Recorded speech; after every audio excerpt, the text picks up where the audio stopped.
Lamentation chapter 3 verses 32 to 33 nasema ya kwamba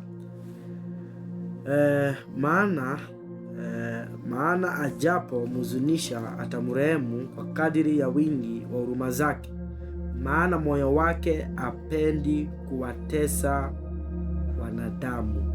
Soma kitabu hiyo itasoma Lamentation chapter 3 verse 32 to 33. Soma Isaiah chapter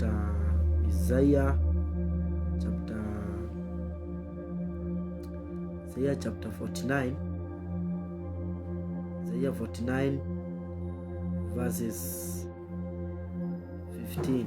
Isaiah 49 verses 15. Mungu atatubariki katika jina la Yesu. Inasema ya kwamba, je, mwanamke aweza kumsahau mtoto wake anyonyaye hata asimhurumie mwana wa tumbo lake? Naam, hawa waweza kusahau, lakini mimi sitasahau wewe. Tazama, nimekuchora katika vitanga vya mikono yangu, kuta zako ziko mbele zangu daima. Bwana Yesu apewe sifa. Nimekusomea hayo maandiko mawili kwa sababu ya kusudi kubwa sana, kwa sababu kuna kitu Mungu anataka kufanya kwenye maisha yako. Nasema hivi, ya kwanza tumeona ya kwamba Biblia inasema ya kwamba ijapo atakuhuzunisha kwa muda mchache tu, Mungu atakurehemu kwa huruma zake, atakuhurumia. Kwa sababu gani? Mungu apendi kuwatesa wanadamu.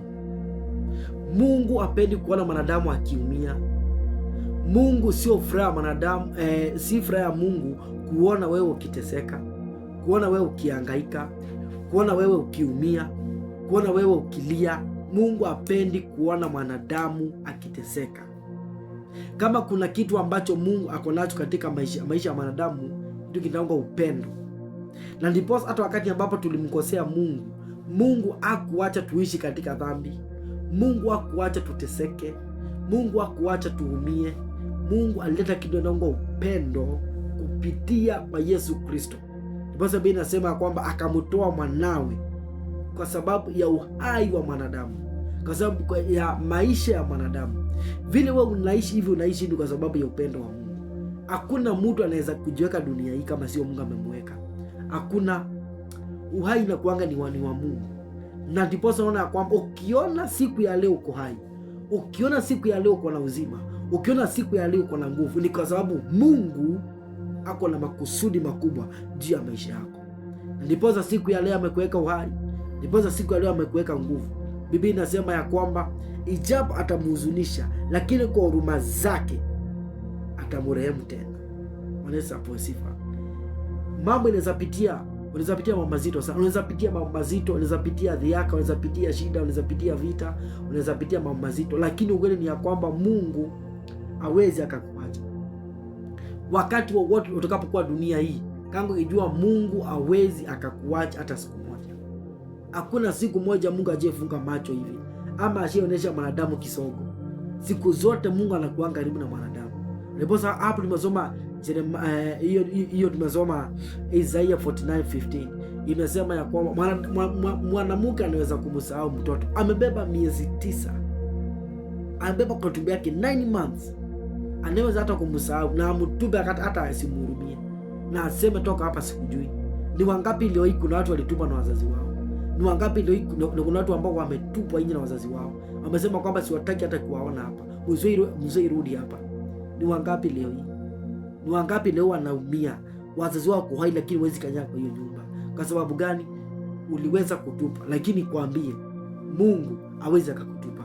Mwanamke hata anaweza beba mtoto for hata 7 months na muaboti, amutoe tu, amuue.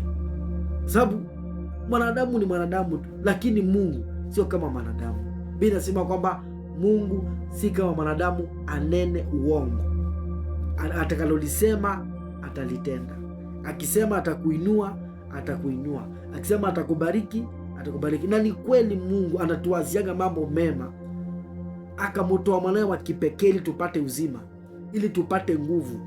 katika njia ya Yesu Kristo tukazaliwa tukawa wanawake. Kupitia kwa damu ya agano tukazaliwa tukawa wanawake, tukawa watu ambao ni wa Mungu. Leo hii ninasimama useme ya kwamba ninaye baba mmoja, Yesu Kristo. Biblia inasema ya kwamba yeye ni yeye baba ya yatima. Anasema ya kwamba mimi ndiyo mume wa wajane. Kwa hivyo nikwambia kwamba Mungu hawezi akakusahau. Amekuchora kwenye vitanga vya mikono yake. Leo hii hawezi maliza dakika kadhaa bila kuangalia mikono yako, bila kufanya mikono yako hivi. Hawezi kaa bila kufanya hivi. Hawezi maliza hata siku moja bila kuangalia mikono yako. Nataka kukuambia nini? Nikwambie leo hii Mungu ako na haja na wewe, na Mungu anakupenda, na Mungu anakuheshimu sana, na ndipo sasa leo hii amekuweka uhai. Kwa hivyo wewe ambao umefika mwisho, wewe ambao umekata tamaa, nikwambie leo hii unaye Mungu ambaye huwa asahau watu wake. Amesema ya kwamba atakuwa nanyi hadi mwisho wa dahari. Wanadamu wanaweza kukataa kukuelewa, lakini Mungu anakuelewa. Maana anajua hata hesabu ya nywele ya kichwa chako. Hakuna kitu Mungu hajui. Mungu anakupenda. Mungu anakupenda sana. Usikate tamaa, usijihurumie, usione kwamba umefika mwisho. Mwisho wako ndio mwanzo wa Mungu. May God bless you. Na Mungu akusaidie, na Mungu akudumishe, akupe tumaini jipya, akusaidie na kuwezeshe. Hiyo vitu unapitia akupiganie. Hayo mambo unapitia akuwezeshe, upite hapo. Atengeneza njia katikati ya bahari, atengeneze hapo. Hapa mali uoni giza. Sasa hapo mali ambapo unaona giza, anza kuona mwanga katika jina la Yesu. Mungu akubariki na akuinue katika jina la Yesu.